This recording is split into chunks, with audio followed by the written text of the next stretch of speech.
সুমনের বাসার সামনে নেমে দরজার কলিং বেল বাজতেই সুমন এসে দরজা খুলে বলল, এত দেরি করলি কেন আসতে? আমি বোকা হয়ে বললাম, ওমা তুই কি জানতি আমি এখানে আবার আসব? সুমন হাসি দিয়ে বলল, তুই আমার বন্ধু, আর আমি জানবো না তুই কখন আসবি না আসবি? হয়েছে, আর পাম দিতে হবে না। এখন বল কি রান্না করলি? খুব ক্ষুধা লেগেছে। ভাবি, ও ভাবি, কি রান্না করেছো? তাড়াতাড়ি নিয়ে এসো, খুব ক্ষুধা লেগেছে। কিচেন থেকে সুমনের বউ বলল, ভাইয়া বিরিয়ানি রান্না করেছি, একটু অপেক্ষা করো, হয়ে গেছে। আমি সোফায় বসতে বসতে সুমনকে বললাম, তা তোর কি খবর? সুমন উল্টো আমাকে বলল, আমার খবর রাখ বেটা, আগে বল আমার ভাবি কোথায়, মানে রিয়া ম্যাম কোথায়? আমি মন খারাপ করে বললাম, যেটা হবার নয় সুমন সেটা আর বলিস না। মাটিতে থেকে কখনো কি শুনেছিস আসমানে হাত বাড়িয়ে দিতে? ও হলো একটা পরী, আর আমি একজন সাধারণ মানুষ। ও আর আমার মধ্যে অনেক তফাৎ। বাদ দে এসব, আর বলিস না। সুমনকে আসল কথাগুলো বললাম না, শুনলে ও অনেক কষ্ট পাবে। সুমনের বউ আমার সামনে বিরিয়ানি রেখে বলল, আমার চেনা জানা একটা মেয়ে আছে, ছোট থাকতে ওর সাথে পরিচয়, এখনো ওর বিয়ে হয় নাই। বোন হিসেবে আমার একটা দায়িত্ব আছে না ভাইয়া, কি বলো তুমি? সুমন ওর বউকে ধমক দিয়ে বলল, এই তোমার মাথা খারাপ হয়ে গেছে? তুমি জানো না ও আর রিয়ার? সুমনের মুখে হাত ধরে বললাম, সুমন আমি তোরে কতবার বলছি এসব কথা আর বলবি না। আর ভাবি, তাহলে বলে দাও, আমরা আগামীকাল যাব, সব কিছু রেডি করো। সুমন বোকার মতো তাকিয়ে বলল, তুই কি হঠাৎ পাগল হয়ে গেলি নাকি? দেখ সুমন, বয়স তো অনেক হলো, আর কত অপেক্ষা করব? কি ভাবি, আমি ঠিক কথা বলছি তো? সুমনের বউ হাসতে হাসতে বলল, এতদিন পর আমার ভাইয়ের বিয়ের ফুল ফুটেছে তাহলে। ঠিক আছে, তাহলে আমরা কালকে রওনা দিব। সুমনের বউ ভিতরে যেতেই সুমন আমার দিকে কিছুক্ষণ তাকিয়ে বলল, কষ্টগুলো চেপে রেখে কিভাবে এত হাসতে পারিস বলতো? আমি জানি রিয়ার সাথে তোর কিছু একটা হয়েছে, কিন্তু আমাকে বলতে চাইছিস না। ঠিক আছে, তোর বলা লাগবে না, এখন গিয়ে ঘুমিয়ে শরীর ঠিক কর। অনেক দূর থেকে জার্নি করে আসলি, এখন গিয়ে ঘুমিয়ে নে। আমি অন্য কিছু বললাম না, বেশি কিছু বললে সুমন পরে আবার আমাকে সন্দেহ করবে। রুমে গিয়ে শুয়ে শুয়ে চিন্তা করছি, রিয়া ছাড়া আমার জীবন অচল। আচ্ছা, আমি কত মানুষের মুখে শুনেছি কষ্টের পরে নাকি সুখ আছে, কিন্তু কই, আমি তো আজ পর্যন্ত কোনো সুখের আশা করতে পারলাম না। আমার এখন কি করা উচিত? আমি এখন বিয়ে করব, তবে রিয়াকে না। আমিও দেখিয়ে দিব আমি রিয়াকে ছাড়া চলতে পারি। রাতে খেয়ে টেয়ে ঘুমিয়ে পড়লাম, সকালে ফ্রেশ হয়ে। আর এখানেই এই পার্টটি শেষ করলাম। পরবর্তী পার্টও দিয়ে দেওয়া হয়েছে ভিডিও শেষে, দেখে আসতে পারেন। ধন্যবাদ সবাইকে। সকালে ফ্রেশ হয়ে বিছানার উপর পা দুলিয়ে বসে আছি, হঠাৎ আমার রুমের ভেতরে সুমন এসে বলল, কি ব্যাপার দোস্ত, আজকে তোকে এত খুশি খুশি লাগছে? আমি মুচকি হাসি দিয়ে বললাম, খুশি খুশি মানে? আমি তো অল টাইম আনন্দেই দিন কাটাই। সে তো দেখতেই পাচ্ছি, তবে একটা বিষয় চিন্তা করা যায় বন্ধু, একটা সাধারণ ছেলের ভিতরে এত শক্তি আছে। সুমনের কথা শুনে আমি একটু আতঙ্কে পড়ে গেলাম। সুমন আসলে কি বলতে চাইছে? ও তো আবার সবকিছু আমার সম্পর্কে জেনে ফেললো না তো? সুমন আমাকে আবার বলল, এত চিন্তা করিস না বন্ধু, আর তোর জন্য একটা বড় সারপ্রাইজ আছে। ওমা তাই নাকি? তা কি সারপ্রাইজ আছে আমার জন্য? তাড়াতাড়ি দেখাতো, আমার আর সহ্য হচ্ছে না। সুমন মুচকি মুচকি হাসতে হাসতে বলল, অপেক্ষা কর একটু। কই গো আমার শালিকা, আমার বন্ধুর কফিটা একটু দিয়ে যাও। সুমন এই কথাটা বলতেই একটা মেয়ে রুমে ঢুকলো, তবে মেয়েটার মাথায় কাপড় দিয়ে পুরো মুখ ঢাকা, এজন্য আমি ওকে চিনতে পারছি না। মুখটা না দেখলে কি আর চেনা যায়? আমি সুমনকে বললাম, কিরে বন্ধু, তোর আবার শালি আসলো কোথা থেকে? আমার জানা মতে তো তোর বউয়ের কোনো বোন নেই। সুমন কিছুই না বলে চুপচাপ কিছুক্ষণ আমার দিকে তাকিয়ে বলল, এই মেয়েকে এখনো তুই চিনতে পারলি না? রিয়া, মুখ থেকে কাপড়টা সরাও তো। রিয়া নামটা শুনতেই আমার ভিতরে একটা কম্পন সৃষ্টি হলো। তাহলে সুমন কি এখানে রিয়াকে সত্যি সত্যি নিয়ে এলো? রিয়া মাথা থেকে কাপড়টা সরিয়ে আমার সামনে কফির মগটা নিয়ে এসে বলল, স্যার আপনার কফি, তাড়াতাড়ি খেয়ে নেন, নইলে কিন্তু ঠান্ডা হয়ে যাবে। রিয়াকে দেখে আমার মেজাজ পুরোই গরম হয়ে গেল। এত কিছু আমার সাথে করে এখন এসেছে আমার সাথে নাটক করতে। আমি চোখ বড় বড় করে সুমনের দিকে তাকালাম। সুমন আমার তাকানো দেখে প্রশ্ন করলো, কি হয়েছে বলতো? আর তুই তো রিয়াকে ভালোবাসছিস তাই না? মানছি আগে তোদের ভেতরে ঝগড়া হয়েছে, দেখ তোর সাথে কি কি হয়েছে রিয়া আমাকে সব বলেছে। ও তো বারবার তোর কাছে মাপ চাইছে, এখন এত রাগ না করে মিটমাট করে নে। বেচারি সবকিছু ছেড়ে তোর কাছে চলে এসেছে। প্লিজ লাদেন, আর রাগ করিস না। আমি কিছুক্ষণ চোখ বন্ধ করে নিজের রাগকে কন্ট্রোল করলাম। চোখ খুলে জোরে চিৎকার দিয়ে বললাম, আমি কি তোর বাসায় অপমানিত হতে এসেছি? যদি আমাকে মনে করিস আমি তোদের বাসায় ফালতু এসে তোদের উপর বসে খেয়ে সময় কাটাচ্ছি, তাহলে বলতে পারিস, আমি এখনই চলে যাব। তুই জানিস আমার সাথে কি কি হয়েছে? এরপরেও তুই রিয়াকে এখানে কেন নিয়ে আসলি? আমার এখন ওকে আর সহ্য হয় না। ও আমাকে মেরে আমার শরীরে মরিচের গুঁড়ো দিয়েছে। তুই একবার চিন্তা করে দেখ, ও যদি আমাকে সত্যি সত্যি ভালোবাসতো তাহলে আমার সাথে কি এসব করতো? বিছানার উপর থেকে নেমে বললাম, থাক তুই তোর বাসায়, আমি চলে যাচ্ছি। রিয়া ধপ করে আমার পথ আটকিয়ে বলল, আমি এখানে আপনার জন্য আসি নাই, আমি আমার বোনের বাসায় এসেছি। ও একটু অসুস্থ, সব কাজ করতে পারে না, তাই এখন আমার ওর কাজ করতে হবে। সুমন আপনাকে বলে নাই ওর বউ প্রেগনেন্ট? আর আমি আপনার কাছে হয়তো অপরাধী। একটা কথা মনে রাখবেন, যেদিন আপনি বিয়ে করে বউ নিয়ে আসবেন সেই দিনই আমার লাশ বের হবে। এই কথা বলে রিয়া কান্না করতে করতে চলে গেল। রিয়া যাওয়ার পর সুমনের বউ এসে আমাকে বলল, কি হয়েছে ভাইয়া, এত চিৎকার চেঁচামেচি করছো কেন? ভাবি আমাকে দেখিয়ে মুখ বাঁকিয়ে বলল, রিয়া এখানে তোমার জন্য আসে নাই, আমি নিয়ে এসেছি। আর একটা কথা, লক্ষ্মী হাতে পেয়ে যদি ছেড়ে দাও পরে কিন্তু আফসোস করবে। এখন এসব কথা বাদ দাও, খাবার খেয়ে রেডি হয়ে নাও, মেয়ে দেখতে যাবা না? ভাবিও এ কথা বলে চলে গেল। এখন আমি সম্পূর্ণভাবে বুঝতে পারলাম রিয়া সবাইকে সবকিছু বলে দিয়েছে। আমি সুমনের দিকে তাকিয়ে বললাম, রিয়া কখন এসেছে? সুমন আমার কথার জবাব না দিয়ে চুপচাপ বসে আছে। আমি এবার সুমনের হাত ধরে বললাম, দেখ বন্ধু, রাগ করিস না, রিয়া হয়তো তোকে সব কিছু বলে দিয়েছে। কি আর বলবো, রিয়া আমার সাথে যা করেছে আমি ওকে কিভাবে মেনে নিব বল?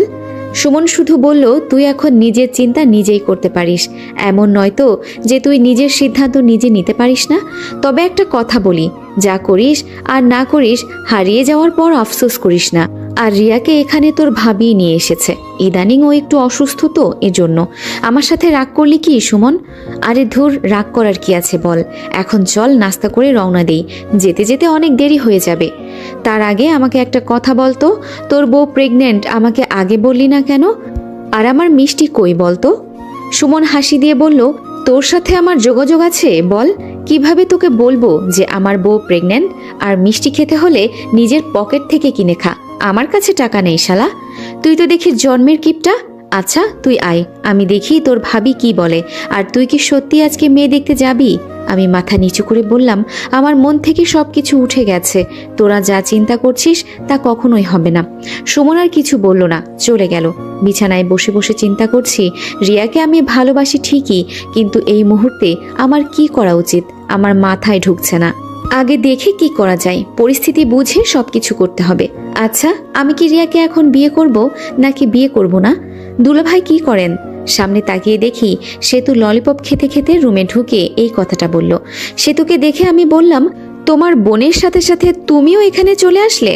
কি করব বলেন, আমার এত আদরের একটা বড় বোনকে হারালাম, এখন যদি এই বোনকেও হারিয়ে ফেলি তাহলে যে আমার এই পৃথিবীতে আপু বলার মতো কেউ থাকবে না। আপনি জানেন না আপুকে আমি কতটা ভালোবাসি? জানেন, আপনি আসার পর থেকে আপু শুধু কি উল্টাপাল্টা কথা বলে, সবসময় বলে আমিও কোনো একদিন আমার বড় বোনের মতো উপরে চলে যাব। হয়তো আমরা আপনার সাথে অনেক অন্যায় করেছি, যা বলার বাহিরে। আচ্ছা একটা কথা বলি, আজকে যদি আপনার বড় বোনের সাথে এমন হতো তাহলে আপনি কি আমাদের ছেড়ে দিতেন? একবার চিন্তা করে দেখেন। আপনি হয়তো দেখেন নাই, আপনি যাওয়ার পর থেকে আপু প্রতিটা রাত কান্না করে পার করে। আমি কি করব বলেন, ছোট বোন হয়ে শুধু দূর থেকে দেখি। যদি আপু কোনো অন্যায় করে থাকে তাহলে আমাকে শাস্তি দেন, তাও প্লিজ আপুকে আপনি ফিরিয়ে দিবেন না। সেতুর বলা কথাগুলো কিছুক্ষণ চিন্তা ভাবনা করে দেখলাম, আসলেই আজকে আমার বোনের সাথে যদি এমন হতো। আর আমি এখন নিজ চোখেই দেখেছি রিয়া আমাকে কতটা ভালোবাসে, তবে আমার ভিতরে ইগো যে মানছে না। সেতুকে আমি বললাম, তা তুমিও এখানে চলে আসলে?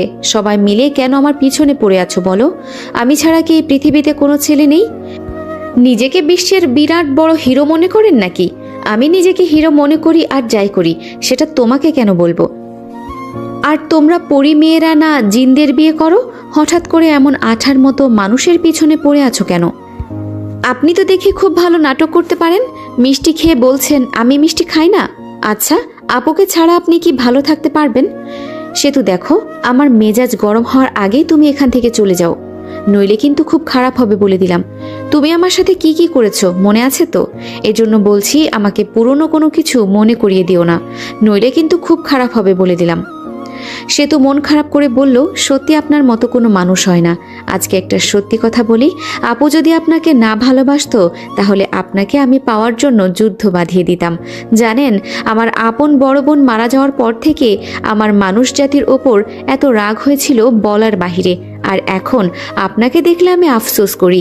সত্যি আপনাদের মন মানসিকতা অনেক ভালো। হয়েছে তোমার ডায়লগ দেওয়া? যদি হয়ে থাকে তো এখন যেতে পারো। তোমার হাত ধরে বলছি, আমাকে আর বিরক্ত করো না প্লিজ। সে তো মুখ বাঁকিয়ে বলল, এখানে এসেছি শুধু আপনাকে দুলাভাই বানানোর জন্য।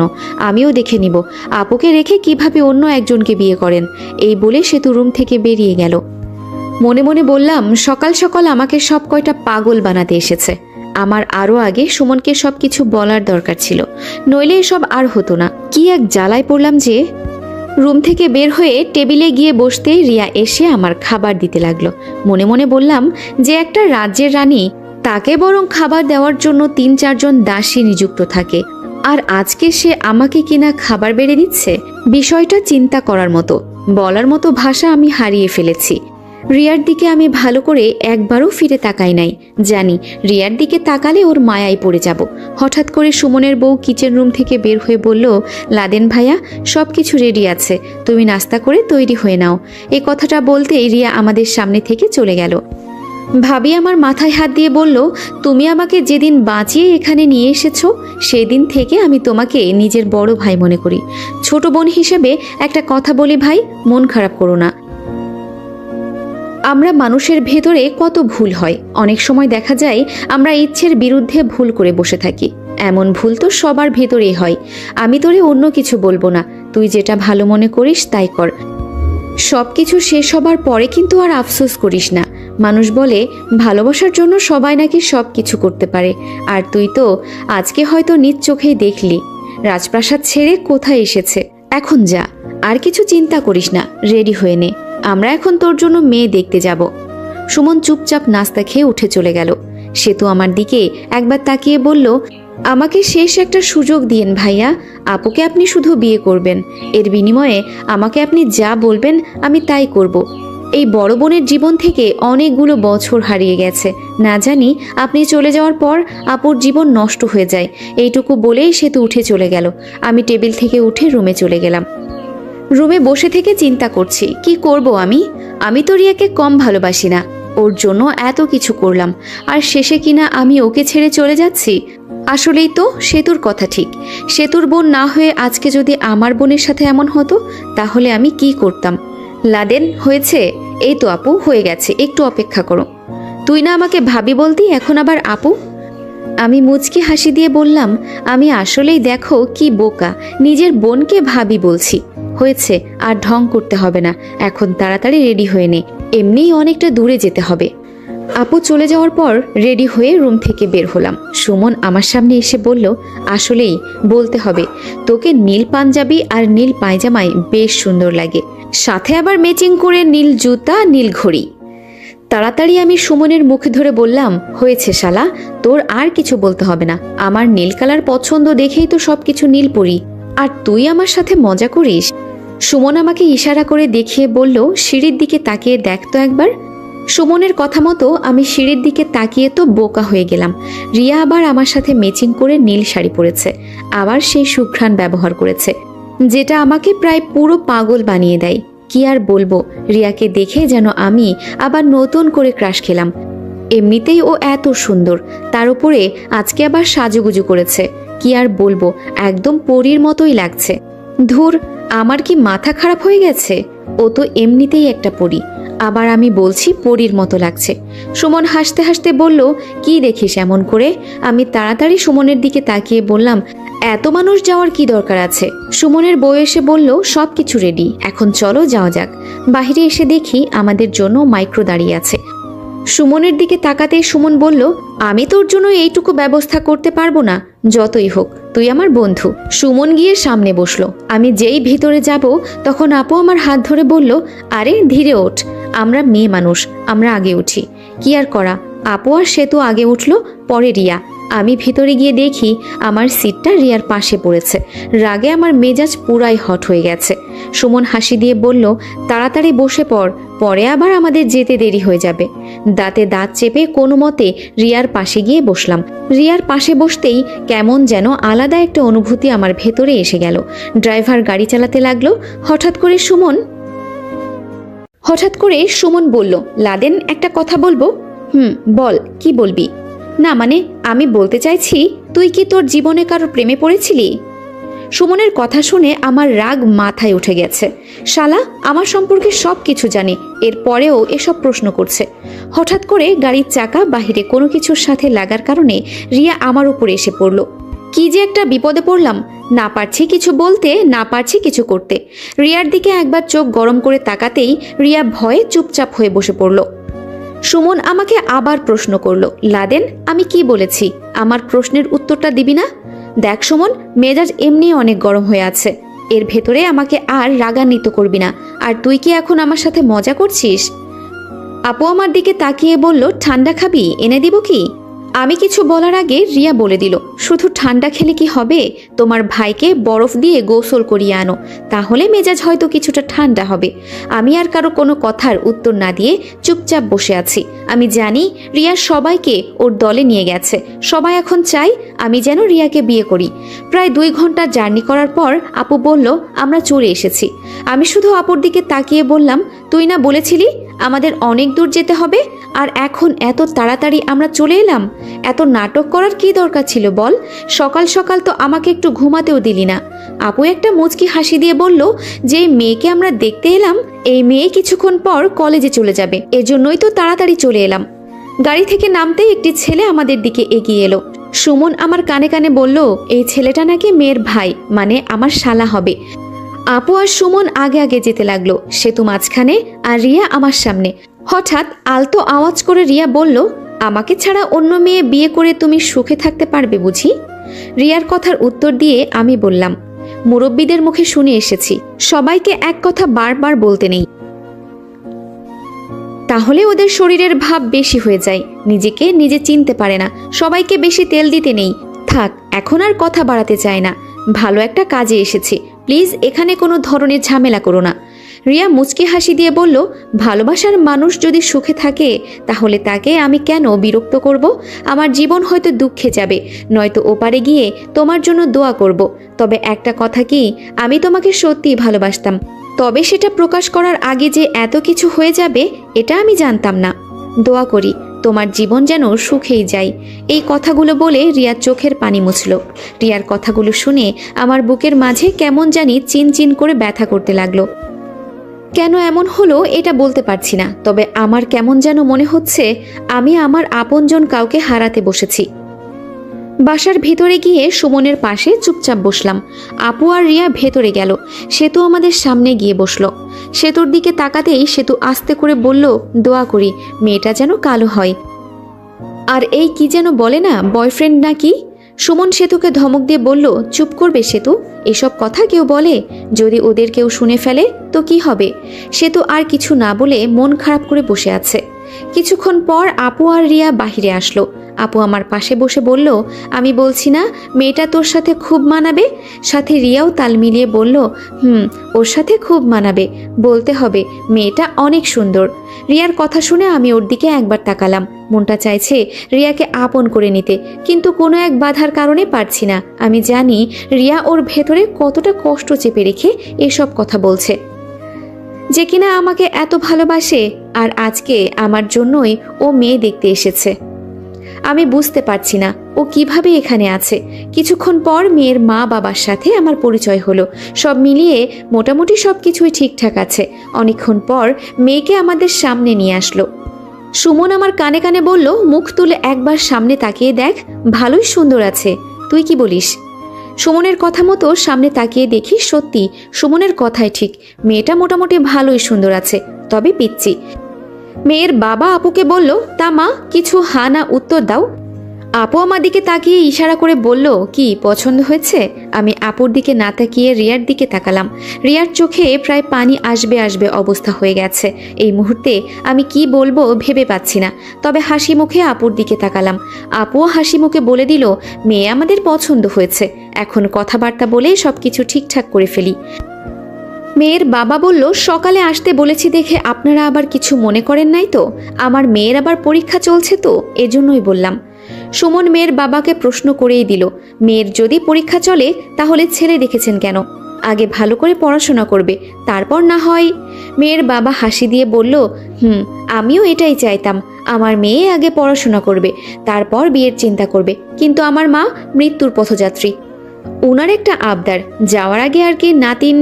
সুমন মেয়ের বাবাকে থামিয়ে বলল, বুঝেছি আঙ্কেল, আর বলতে হবে না, এখন কিভাবে কি, আর আপনাদের মত কি?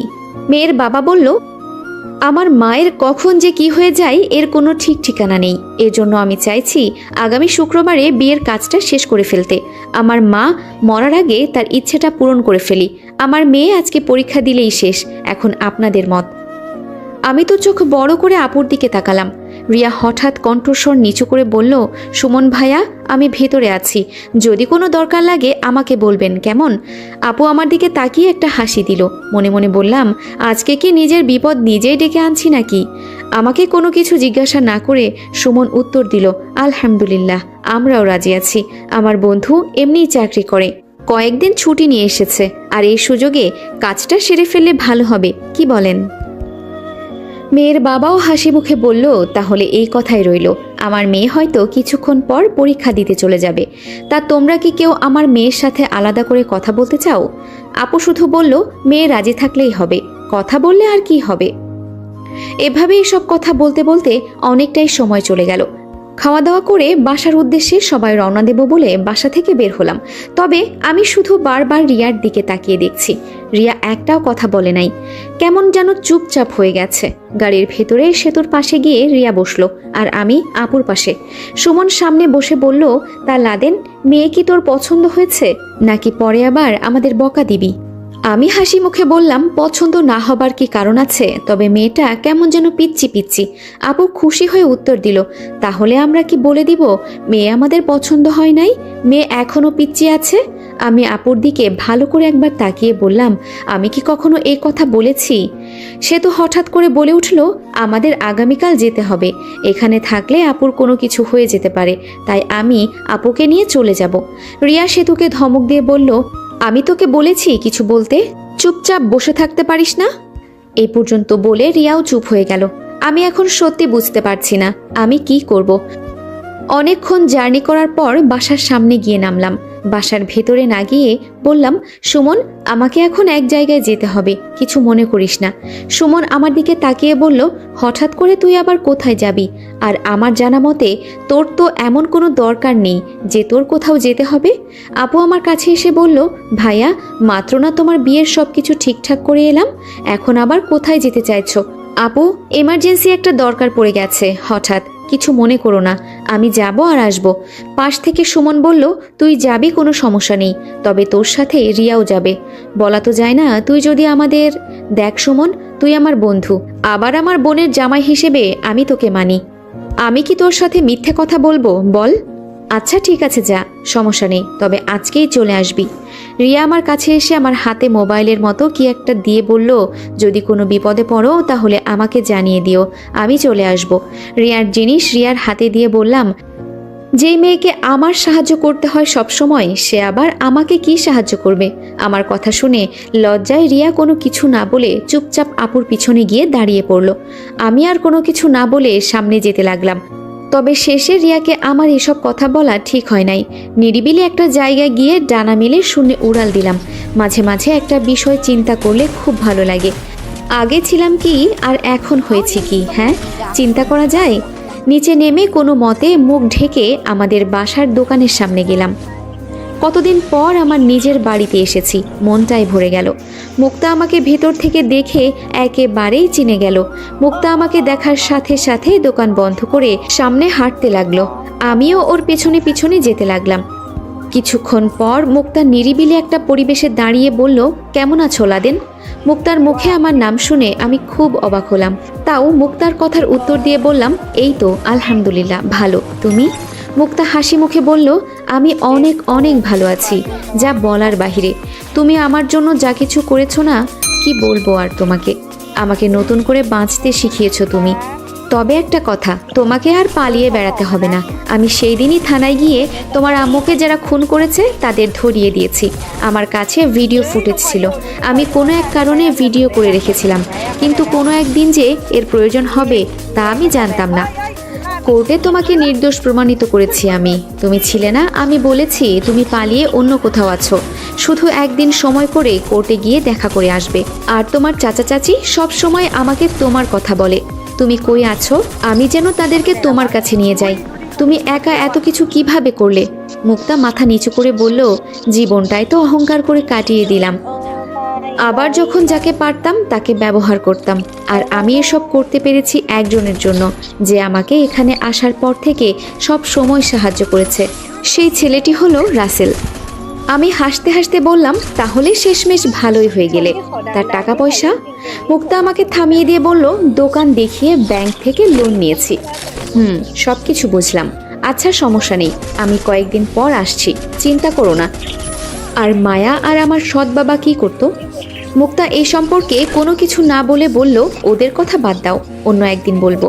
আজকে আমার মুড ভালো আছে। এসব বলে এখন আর মনটাকে খারাপ করো না। তা তোমার কি খবর? আমার আবার খবর, আজকে মেয়ে দেখে আসলাম। আগামী সপ্তাহে বিয়ে। বিয়েটা বুঝি রিয়ার সাথে না? আরে না, বিয়েটা অন্য একটা মেয়ের সাথে।